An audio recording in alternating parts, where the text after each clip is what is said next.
उत्तर प्रदेश के मुख्यमंत्री योगी आदित्यनाथ ने वित्तीय वर्ष 2025 और 26 के बजट के खर्च को लेकर वित्त विभाग की समीक्षा बैठक की है। मुख्यमंत्री ने 20 प्रमुख विभागों की प्रगति रिपोर्ट देखी और साफ निर्देश दिए कि जिन विभागों में खर्च की रफ्तार धीमी है वहां स्पीड लाई जाए। उन्होंने कहा कि बजट का वक्त पर इस्तेमाल जरूरी है ताकि योजनाएं तय वक्त पर पूरी हों और जनता को उसका पूरा बेनिफिट मिल सके। और लखनऊ समेत पूरे उत्तर प्रदेश में हाड़ कपाने वाली ठंड पड़ रही है। राजधानी घने कोहरे की चपेट में है। हालात को देखते हुए उत्तर प्रदेश के मुख्यमंत्री योगी आदित्यनाथ ने बड़ा फैसला लिया है। 12वीं तक के सभी स्कूल और कॉलेज 5 जनवरी तक बंद रहेंगे। यह आदेश आईसीएसई, सीबीएसई, यूपी बोर्ड पर लागू होगा। सीएम ने अधिकारियों को निर्देश दिए कि कंबल और अलाव की व्यवस्था दुरुस्त रखें। कोई भी व्यक्ति खुले में सोता ना मिले। रेन बसेरों में बिस्तर, कंबल, हीटर, बिजली, पानी की पूरी सुविधा हो और औचक निरीक्षण लगातार किए जाएं। लापरवाही पर सख्त एक्शन किया जाएगा। किसी भी गरीब को, किसी भी कमजोर को, किसी भी बुजुर्ग को कहीं भी कोई दिक्कत न हो, इसके लिए डबल इंजन सरकार पूरी प्रतिबद्धता के साथ लगी हुई है और इसीलिए प्रदेश के अंदर हर जनपद को पर्याप्त धनराशि उपलब्ध कराई गई है कि वो माननीय जनप्रतिनिधियों के साथ मिलकर के जरूरतमंदों को कंबल वितरण करें, रेन बसेरों की व्यवस्था करें, रेन बसेरों में जरूरतमंदों के लिए भोजन की व्यवस्था भी करें, ऊनी वस्त्र की व्यवस्था भी करें। प्रदेश भर में ऐसी पूरी व्यवस्था की गई है और उसी क्रम में मुझे आज यहाँ के माननीय जनप्रतिनिधियों के साथ दोनों स्थानों पर सैकड़ों लोगों को राहत की व्यवस्था के तहत भीषण शीतलहरी में ऊनी वस्त्र, कंबल आदि वितरण करने, भोजन आदि वितरण करने का अवसर प्राप्त हुआ है।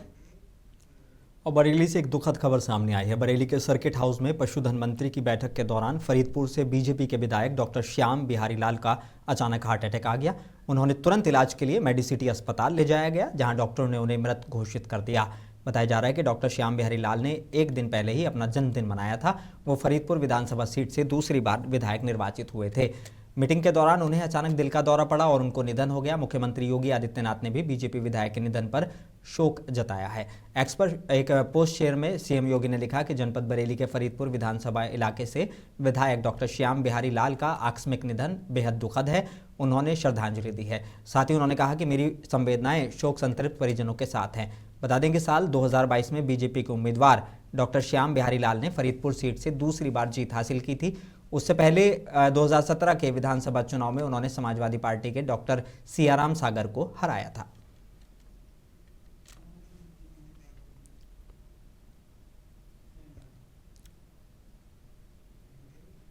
और इसी बड़ी खबर के लिए सीधे चलेंगे हमारे नुमाइंदे बरेली से फजल उर रहमान हमारे साथ जुड़ गए हैं। फजल, जिस तरह की ये चीज़ें सामने आई, अचानक से एक मीटिंग के दौरान उनको हार्ट अटैक आया, क्या इस तरह की शिकायत पहले भी थी? क्या डॉक्टरों का कहना है इस मामले पर? आपको बता दें कि धर्मपाल जी की आज सर्किट हाउस में एक मीटिंग थी, जिसमें श्याम बिहारी लाल को भी बुलाया गया था। वहां पर उनके आने के बाद सब कुछ ठीक चल रहा था कि इतनी देर में ही उनको एकदम दिल का दौरा पड़ा और अनफानम उन्हें सरकारी बराबर में अस्पताल में ले आया गया, जहां पर उन्होंने अपना दम तोड़ दिया। परिजनों का कहना है कि पहले कभी ऐसा उनको हार्ट अटैक का कभी दौरा नहीं पड़ा, ना कोई ऐसी बीमारी थी जिसके चलते उनका इलाज चलता हो। कोई ऐसी बीमारी ना थी, ना इसकी वजह से उनको दिल का दौरा एक पहली बार में दिल का दौरा पड़ा और जिसमें उनकी मौत हो गई। कल ही विधायक जी ने अपना जन्मदिन मनाया था, क्योंकि परिवार के साथ घर पर ही उन्होंने अपना जन्मदिन मनाया और लोगों ने उनको शुभकामना दी। आज उनका देहांत हो गया। आपको पता चला है कि बरेली में दूसरी बार फरीदपुर से ये विधायक चले गए हैं, जो कि भारतीय जनता पार्टी के टिकट से पहली बार चुनाव लड़े थे, तब जीत गए। दूसरी बार अब चुनाव जीत गए। 2 बार के लगातार विधायक श्याम बिहारी लाल जी हैं और इनका स्वभाव हमेशा सबसे मेल झोल वाला रहा और हिंदू मुस्लिम से कभी भी इन्होंने कोई इत्तेफाक नहीं रखा। सब लोगों को साथ लेके चलते थे और सब लोगों का उनको सहयोग मिलता था। और फरीदपुर में ऐसा माहौल, गम का माहौल छाया है कि हिंदू मुस्लिम सभी रो रहे हैं जी। एक बड़ा सवाल यहाँ पर कि एक मंत्री की बैठक में अचानक से हार्ट अटैक के मामले सामने आते हैं जो बेहद दुखद हैं, यकीनन बेहद दुखद हैं इस तरह के मामले। लेकिन जब इस तरह की चीज़ें आती हैं, और ये सिर्फ एक विधायक के साथ का मामला नहीं है, हमने देखा कि आजकल नौजवानों को जिम करते हुए हार्ट अटैक आ रहे हैं और ये सारी चीज़ें हैं। तो और इन सारी चीज़ें मामले देखने को मिल रहे हैं, तो क्या हमारे जिला अस्पताल उतने तैयार हैं सारी चीज़ों के लिए? और जो विधायक का आज ये इंतकाल हुआ है, इसको लेकर पक्ष और विपक्ष के लोगों का क्या कहना है? विपक्ष का तो यही कहना है कि जब सरकारी मीटिंग चल रही थी और मंत्री वहां पर सर्किट हाउस में मौजूद थे, कि वहां पर डॉक्टरों की टीम मौजूद होना जरूरी थी, क्योंकि पूरे अक्सर हमने भी देखा है कि जब काफिला चलता है मंत्री का या किसी बड़े नेता का, तो उनके साथ में एम्बुलेंस और ये सारी सुविधाएं होती हैं। जी मोनित, आपको बताना चाहूंगा कि बरेली में जब ये मीटिंग चलती थी तो लोग, जो डॉक्टर होते थे, वो काफिला लेकर चलते थे। आज ऐसा कुछ देखने को नहीं मिला, क्योंकि ये डॉक्टरों की लापरवाही है, क्योंकि बरेली में लगातार ये इस तरीके के मामले सामने आ रहे हैं। क्योंकि इससे पहले भी एक विधायक जो थे, उनका भी हार्ट अटैक से इंतकाल हुआ था और उनकी मौत हुई थी, तो जिसके चलते वहां भी डॉक्टरों की कमी पाई गई थी। और बरेली में ज्यादातर डॉक्टरों की यही रणनीति रहती है कि इधर उधर बैठे रहते हैं और जहां पर प्रोग्राम होता है वहां पर मौजूद नहीं होते हैं। बिल्कुल, ये एक मैं कहूँगा कि एक लापरवाही का भी एक बात है, क्योंकि अक्सर मंत्रियों के साथ ये काफिले चलते हैं, एम्बुलेंस भी उसमें मौजूद होती है। लेकिन एक दुखद घटना उत्तर प्रदेश के लिए, एक विधायक का निधन इस तरीके से हो जाना, एक जनप्रतिनिधि का, यकीनन ये उत्तर न सिर्फ फरीदपुर के लिए बल्कि उत्तर प्रदेश के लिए एक दुखद खबर है। बहुत शुक्रिया फजलुर रहमान हमारे साथ जुड़ने के लिए, जानकारी देने के लिए। ये हमारे नुमाइंदे फजलुर रहमान हमारे साथ जुड़े हुए थे। कुछ और खबरों की तरफ अपन रुख करेंगे। देहरादून से बड़ी खबर है। उत्तराखंड के मुख्यमंत्री पुष्कर सिंह धामी ने बुक्सा जनजाति के सम्मानित नेता राजा जगत देव की प्रतिमा के उद्घाटन समारोह को वर्चुअली संबोधित किया है। मुख्यमंत्री ने कहा कि राजा जगत देव की विरासत सामाजिक न्याय, साहस और जनसेवा की मिसाल है।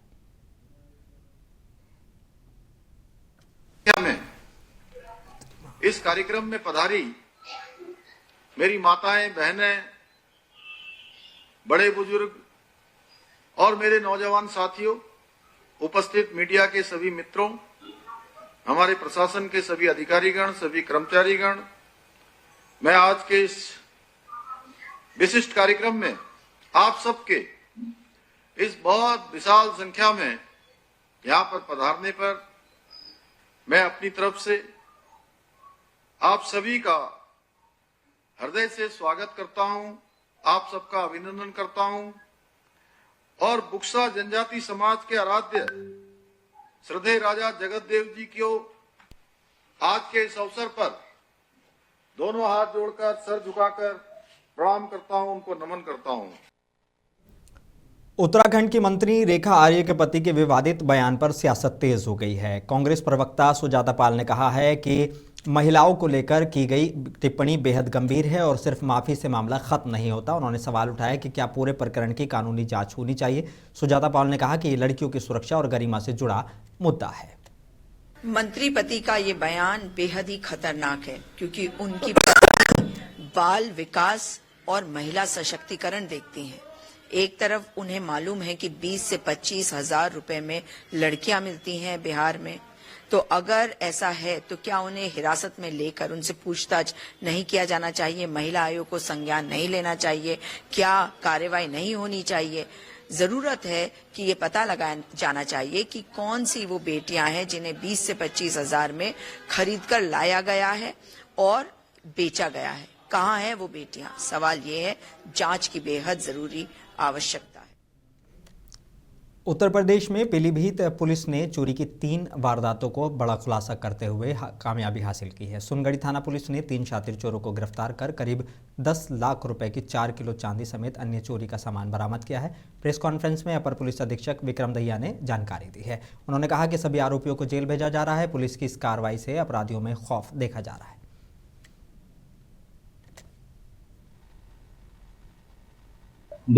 कुछ दिनों में थाना सुनगढ़ी क्षेत्र अंतर्गत 3 चोरी की घटना कारित हुई थी, जिसमें 26 तारीख को बीसलपुर रोड पर एक ज्वेलरी की दुकान से चांदी के आभूषण चोरी किए गए थे और 24 तारीख को पत्थर काटने की मशीन एलसीडी चोरी की गई थी और 30 तारीख को कुछ बिजली की लाइटें और तार चोरी की गई थी। इसी संबंध में पुलिस ने मुकदमे पंजीकृत किए थे और उसी की विवेचना के दौरान पुलिस एवं एसओजी की टीम ने संयुक्त रूप से बहुत अच्छी कार्रवाई करते हुए तीनों शातिर अभियुक्तों को गिरफ्तार कर लिया है और इनके पास से 100% माल की बरामदगी हुई है।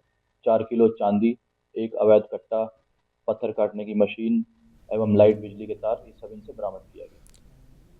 वाराणसी से बड़ी खबर है। चौक थाना इलाके में भाजपा पार्षद के बेटे की पुलिस से मारपीट का आरोप लगा है। ब्रह्मनाल चौकी इंचार्ज पर गंभीर आरोप है, जिसके बाद घायल युवक हिमांशु श्रीवास्तव को कबीर चौरा अस्पताल में भर्ती कराया गया। पुलिस का कहना है कि युवक ने दारोगा को थप्पड़ मारा था, जबकि परिजन और भाजपा नेताओं ने कार्रवाई को अमानवीय बताते हुए निष्पक्ष जांच की मांग की है।